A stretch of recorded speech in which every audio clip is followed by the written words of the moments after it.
Do you vote in every election? I try to. Provo resident Lissa Brock did vote in Utah County during the primary election in June. She says it came as a little bit of a surprise to hear there were some vote discrepancies found in the most recent election. But then also, it doesn't seem like the most efficient system. It seems like it could be updated. A report released by the Lieutenant Governor's office showed there were at least 19 more ballots cast than people who checked in at various Utah County polling locations. 16 in Lehigh, 1 in Pleasant Grove, and then in our own office we had 2. Aaron Davidson is the Utah County Clerk.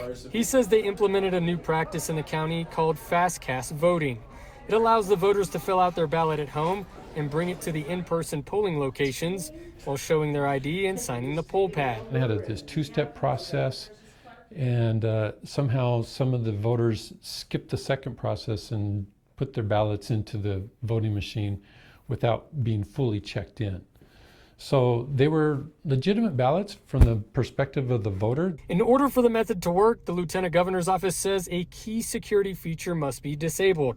That allows for any ballot to be read and makes it possible for multiple ballots to be cast by one voter. The Lieutenant Governor's report recommended the fast cast voting method either be abandoned or significantly modified to bring it into compliance with state code. We have gone through and really revised the process to make it much more simpler and a lot more be able to track how many ballots or how many people showed up, how many ballots were cast, and then how many ballots are actually counted and received here at the ballot processing center. Another issue brought up in the report, a high rate of rejected signatures from by-mail ballots. The Lieutenant Governor's office found that the Utah County signature rejection rate was higher than the statewide average. It may have swung a little bit, and that's why we have started doing additional training every Monday with our staff going over past signatures, because the training we receive from the Lieutenant Governor's office is very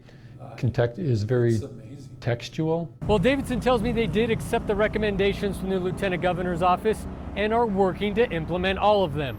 We're doing everything we can to make it safe and secure. For voters in Utah County, like Brock, I hope that they're doing as much as they can, and it sounds like they are.